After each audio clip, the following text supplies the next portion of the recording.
بسم اللہ الرحمن الرحیم۔ السلام علیکم۔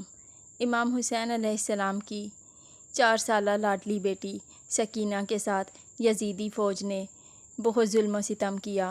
ایسا ظلم کسی نبی کی امت نے اس کی اولاد کے ساتھ نہیں کیا۔ امام حسین علیہ السلام نے فرمایا، مجھے وہ گھر اچھا نہیں لگتا جہاں سکینہ اور رباب نہ ہو۔ میدان کربلا سے لے کر شام تک کون سا ایسا ظلم تھا جو بی بی سکینہ کے ساتھ نہ ہوا۔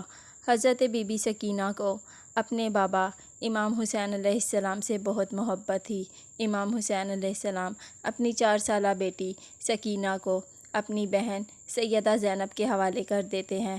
امام حسین علیہ السلام کی رخصت پر اہل حرم میں ایک قیامت برپا تھی، یہاں تک کہ لوگ 10 میل پیچھے ہو گئے۔ بالآخر زخموں سے چور چور وہ ذوالجناح پر سوار ہیں۔ آوازیں غیب آئی، پلٹ آ اے نفس مطمئنہ، اے حسین میں تجھ سے راضی ہوں، اب تو بھی راضی ہو جا بس۔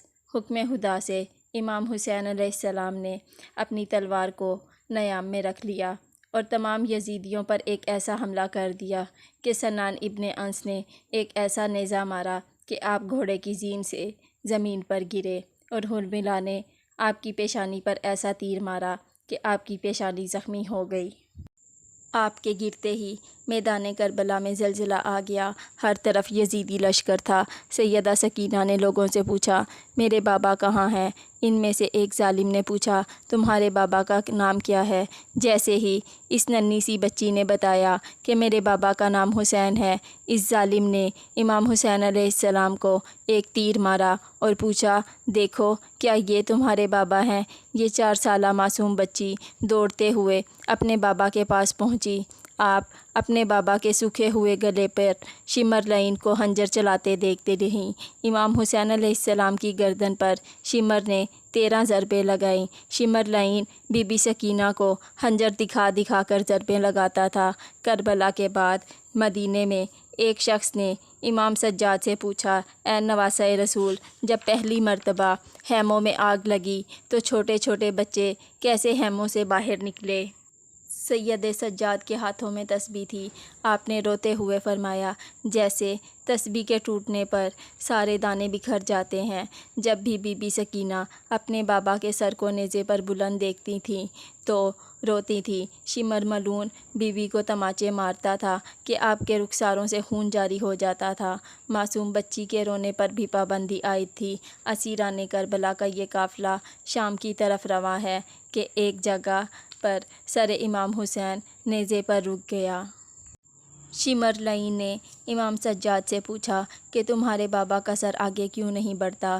امام سجاد نے ایک مرتبہ پیچھے کی طرف مڑ کر دیکھا اور فرمایا کہ میری 4 سالہ بہن اونٹ سے گر گئی ہے، اس لیے میرے بابا کا سر آگے نہیں بڑھتا۔ بی بی سکینہ کو ڈھونڈنا شروع کیا گیا۔ بی بی زینب نے دیکھا کہ ایک نقاب پوش بی بی سکینہ کو پیار سے گود میں اٹھا کر لا رہی ہیں۔ بی بی زینب نے فرمایا، اے بی بی آپ کون ہیں؟ جب سے ہمیں قید کیا گیا ہے ہم پر اتنا رحم کسی نے نہیں کیا۔ اس نقاب پوش بی بی نے چہرے سے نقاب کو ہٹا کر فرمایا، زینب میں تیری ماں فاطمہ ہوں۔ سیدہ زینب اپنی ماں سے لپٹ کر رونے لگیں اور جناب سکینہ کو لے کر واپس آئیں۔ واپس آتے ہی شمر نے جناب سکینہ کو تماچے مارے اور کہا کہ تمہاری وجہ سے قافلہ رکا ہوا ہے۔ تماچے لگتے ہی بی بی سکینہ چچا عباس کو یاد کر کے روتی ہیں۔ اس شیطان نما انسان شمر ملعون نے بی بی سکینہ کو اونٹ کی پشت پر رسی سے باندھ دیا اور کہنے لگا، اب قافلہ نہیں رکے گا اور مجھے جلدی سے جلدی یزید کے دربار میں پہنچ کر اس سے انعام لینا ہے۔ اس نے کہا، سر حسین کو میں نے ہی جدا کیا تھا، اس لیے مجھے سب سے زیادہ انعام ملے گا۔ جب قافلہ شام پہنچا تو یزید نے اپنے سپاہیوں سے پوچھا، یہ کون ہے؟ انہوں نے کہا، یہ علی کی بیٹیاں ہیں۔ یزید نے پوچھا، یہ بچی کون ہے؟ انہوں نے کہا، یہ حسین کی بیٹی ہے۔ سیدہ سکینہ دربار یزید میں اس طرح کھڑی تھی کہ جب آپ کا ایک پاؤں اوپر ہوتا تھا تو دوسرا نیچے، اور جب دوسرا اوپر ہوتا تھا تو پہلا نیچے۔ یزید یہ دیکھ کر کہنے لگا، سکینہ تم اس طرح سے کیوں کھڑی ہو؟ سیدہ سکینہ نے فرمایا، کہ تمہارے سپاہیوں نے ہماری رسیوں کو اتنا مضبوط باندھا ہے کہ ہم ایک ساتھ دونوں پاؤں بھی نیچے نہیں رکھ سکتے۔ یزید کہنے لگا کہ رسیوں کو کھول دو۔ یزید نے بی بی سکینہ سے کہا کہ ہم نے سنا ہے تمہارے بابا کو تم سے بہت محبت تھی، بابا سے ملنا چاہو گی؟ بس اتنا کہہ کر یزید نے اس تشت پر سے کپڑا ہٹا دیا جس تشت پہ سر امام حسین رکھا ہوا تھا۔ سر حسین دیکھتے ہی بی بی سکینہ جیسے ہی آگے بڑھنے لگی تو یزید نے کہا، ایسے نہیں سکینہ، میں تمہاری اپنے بابا سے محبت کا امتحان لینا چاہتا ہوں، تم وہیں سے اپنے بابا کو پکارو، دیکھتے ہیں کیا تمہارے بابا تمہارے پکارنے پر تمہارے پاس آئیں گے۔ بی بی سکینہ نے روتے ہوئے پکارا، بابا میری محبت کا امتحان ہے، میرے پاس آ جائیں۔ بس جناب سکینہ کا اتنا ہی کہنا تھا کہ سر حسین تشت سے بی بی سکینہ کی گود میں آ گیا۔ جیسے ہی بی بی سکینہ نے اپنے بابا کے رخسار پر رخسار رکھ کر رونا چاہا تو یزید نے حکم دیا کہ تمام قیدیوں کو زندان میں ڈال دو۔ تمام اہل حرم کو زندان میں قید کر دیا گیا۔ جناب سکینہ زندان کے ایک گوشے سے پرندوں کو دیکھ کر اپنے بھائی امام سجاد سے پوچھتی تھی، بھیا یہ کہاں جا رہے ہیں؟ تو امام سجاد فرماتے تھے کہ یہ اپنے گھر جا رہے ہیں۔ تو جناب سکینہ پوچھتی تھی، بھیا ہم کب اپنے گھر جائیں گے؟ ایک رات بی بی روتے روتے سو گئیں اور خواب میں اپنے بابا امام حسین کو دیکھا اور پوچھا، بابا آپ کہاں چلے گئے تھے؟ آپ کے جانے کے بعد شمر نے میرے گوشوارے چھین لیے، مجھے تماچے مارے، اب آپ مجھے چھوڑ کر نہ جائیے گا بابا۔ امام حسین نے ہاتھوں کو پھیلا کر فرمایا، آ جاؤ بیٹی سکینہ۔ جیسے ہی بی بی سکینہ خواب سے بیدار ہوئی، سیدہ سکینہ نے اہل حرم کو اپنا خواب سنایا تو اہل حرم رونے لگے۔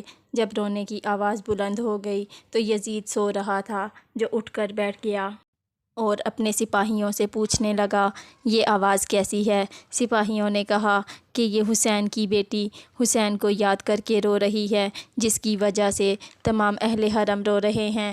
یزید نے کہا، ایسا کرو انہیں سر حسین دے دو کہ وہ آواز نہ کریں اور میں سکون سے سو سکوں۔ یزید کے حکم سے سپاہیوں نے سر حسین کو اہل حرم کو دے دیا۔